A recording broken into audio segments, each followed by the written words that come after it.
A lot of times when I think about my mom, I think about what her life could have been had her father loved her and had she healed from the trauma of not being loved by the first two significant men in her life.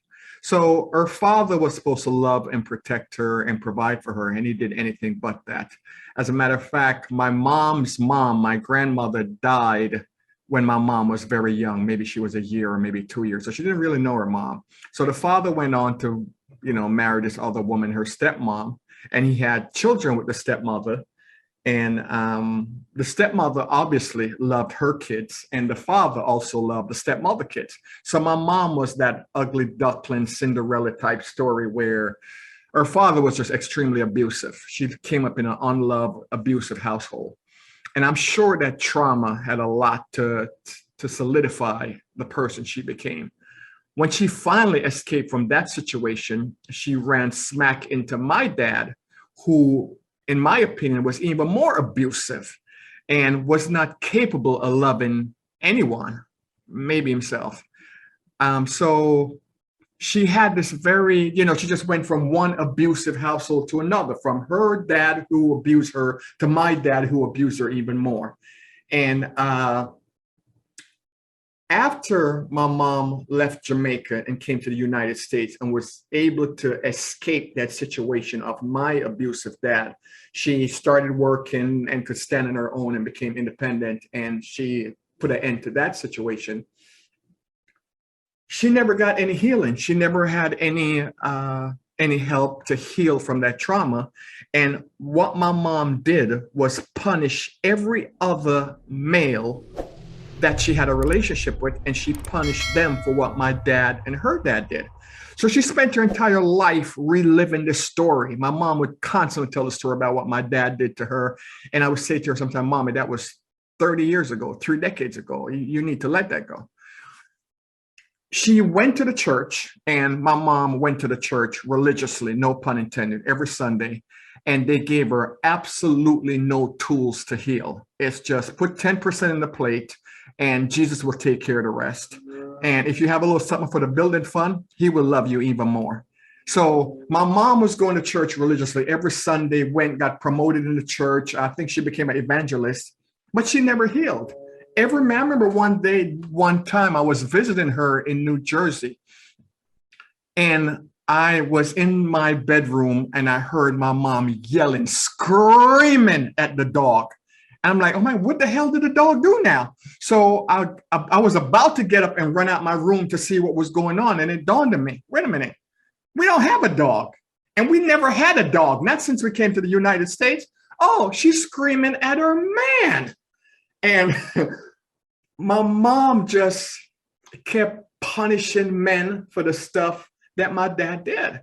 And the point that I want to make with this thing is, when my mom died, I was the only person there. I was in the room with my mom when my mom transitioned. And I knew, or I know that my mom wanted to have someone to love her, a companion, because that's what she wanted all her life. And the thing that she wanted the most was not available to her because she was not willing to look at the trauma, the drama, and the negativity that she brought to a relationship. Was not willing to look at that. Very unwilling to look at that, because in her mind, she felt she was entitled to her hurt. And she's not going to let no other man do this and no other man do that. And it's sad because I see that in so many men and women in my generation. So the same trauma that kept my mom from having this beautiful, loving relationship, I'm seeing it now in my generation with women that I deal with, and even with myself. I've seen myself. I had to literally take myself off the dating market to heal, to look at my own trauma and look at the areas where I couldn't give or receive love because of the trauma that I dealt with in my childhood. And I had to literally step back and take ownership of that and look at it and find ways to heal, really some deep diving stuff. And a lot of people that I've met and come in contact with, we're just so unwilling to look at our traumas because it's so painful. right? It's so painful to go back and relive those stories. But the thing is, until you heal those things of the past, you're not capable of getting the relationship and the life and the love that you want.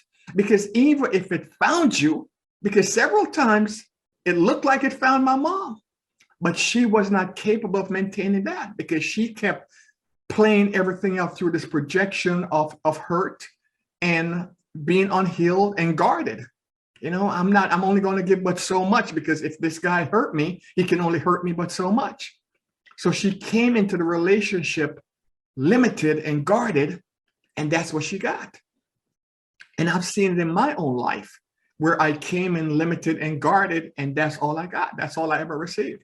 So the point of this, if there's any point, is do whatever you have to do to heal. And chances are it ain't the church. It's not the church. The church that I've been to many of them. I've been a speaker and I've visited churches and spoke at the churches, and it's just like, yeah, put 10% in the plate and let's keep it moving. They don't have any tools. The tool is just pray. And that's not going to do it. You have to go inside and heal. I'm not saying walk away from the church or anything of the sort, but I'm saying they're not equipped to give you what you need to heal. They're not. That's not their purpose. The church is a business. And my mom went there looking to be healed. And it just cost her 10% of her shit. That's pretty much what it was. She gave away a lot of money. A lot of people got fat. A lot of people got rich. A lot of people pushed Mercedes. But my mom didn't get any healing. They didn't give her any tools. So we got to heal. If we want those relationships, we got to heal. So check back for part 2 of this, because in part 2, I'm going to show you how that unhealed trauma showed up in my life and how I actually started dating my mom. I'm not talking about some incestuous type of thing. I'm just talking about the personality that my mom is. That's who I dated. And that's because that unhealed trauma keeps showing up. The lesson repeats until the lesson is learned.